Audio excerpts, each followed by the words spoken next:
Hello everyone, and welcome back to our channel. Today we are diving into one of the most heated stories shaking South African politics right now.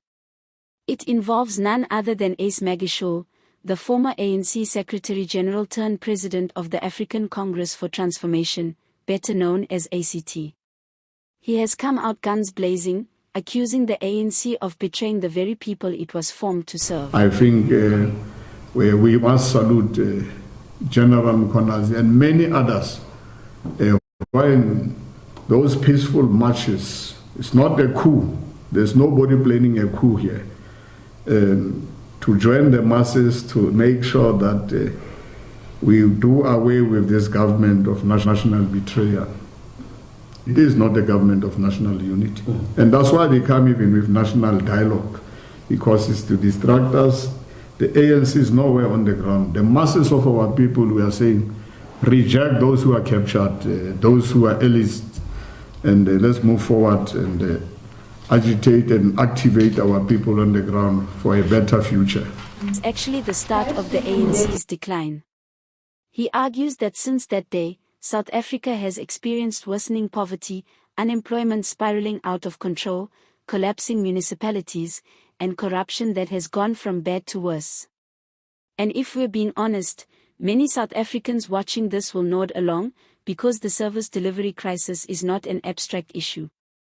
People are living with sewage running down streets in some towns, unreliable electricity in rural areas, potholes that can swallow a car whole, and municipal officials who always seem to have new cars, but never solutions. Magashule's words may sting the ANC, but they resonate with citizens who feel forgotten. Of course, Ace Magashule himself is no stranger to controversy. This is a man who was once one of the ANC's most powerful figures. He was a provincial strongman in the Free State and later climbed to the very top, becoming Secretary General of the ANC. But his career took a sharp dive after his suspension and eventual expulsion in 2023, largely tied to corruption allegations, especially the infamous asbestos housing project scandal in the Free State. Critics say his current attacks on the ANC are more about personal revenge than genuine concern for the people. But others argue he is simply saying what many are already thinking, that the ANC has drifted far from the spirit of Oliver Tambo and Nelson Mandela. What makes his criticism more pointed is his claim that dissent is no longer tolerated in the ANC. According to Magashule, his own expulsion is proof of how alternative voices are crushed. He argues that the ANC has become obsessed with internal battles and protecting powerful elites, instead of fixing the real issues that ordinary citizens face. And here's the kicker, he says that instead of delivering jobs, housing, water, and electricity, the ANC's top brass spend more time horse trading for coalition deals and defending their positions in government. Now, you and I both know that coalition politics in South Africa has become the hot topic since the 2024 elections. The ANC, once untouchable, now finds itself sharing power in the so-called government of national unity. That in itself is historic. The liberation movement that ruled for 3 decades is now forced to sit at the same table as the DA, EFF, IFP, and a mix of other parties just to hold on to power. Magashule sees this as more evidence that the ANC is in decline. He argues that they've moved from being a people's movement to a party scrambling to cling to power by cutting deals with rivals. But let's not forget, Magashule is also building his own ship. The African Congress for Transformation, ACT, is his new political vehicle. He presents it as a home for those who feel abandoned by the ANC, and he talks about transformation and grassroots development as if ACT is the next liberation movement waiting to rise. Now, whether ACT has the muscle to actually shake up South African politics remains to be seen. But he clearly believes that the ANC's base is crumbling, and ACT can scoop up the disillusioned voters who no longer trust the ruling party. Here's where the plot thickens.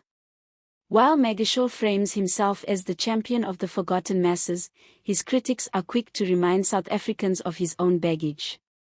The asbestos scandal, questions about tender manipulation in the Free State, and his reputation as a master of backroom politics all make it difficult for some to take his words at face value. Political analysts suggest that his attacks on Ramaphosa's ANC are as much about cleaning up his own image as they are about exposing real issues in governance. But let's be honest, whether you think Ace is a saint or a scoundrel, you cannot deny that his words tap into something real. South Africa is struggling. The unemployment rate remains among the highest in the world. Service delivery protests are now so common they barely make front-page news anymore. Corruption scandals have become routine. And the ANC's once solid reputation as the party of liberation is not what it was in the 1990s or even in the early 2000s. So the question becomes, will South Africans listen to Ace Magashule and ACT? Or will they see this as the pot calling the kettle black? Because if there's one thing South African politics is full of, it's irony. You have former leaders who once defended the ANC with their lives, now branding it a sellout. You have coalition deals being struck in smoke-filled rooms, while citizens wait months for potholes to be fixed. You have politicians promising renewal, while municipalities slide deeper into dysfunction. And Magashule's timing is worth noting. He is speaking out now, while the ANC is under immense pressure in the GNU, trying to balance competing interests. Every day, new cracks appear in the governing alliance. Disagreements over policy, accusations of betrayal, and fears of instability are all simmering under the surface. Into that mix walks Ace, reminding everyone that the ANC has lost its way.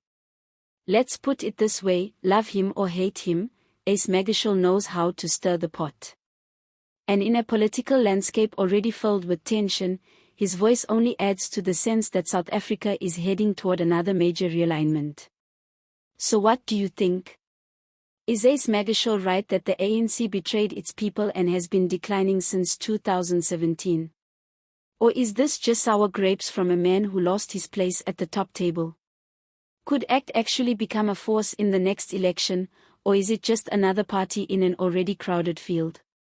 Drop your thoughts in the comments, because I really want to hear what you think about this one.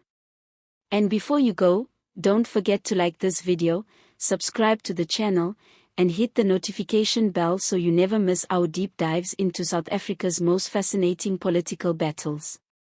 That's all from me today. See you next time.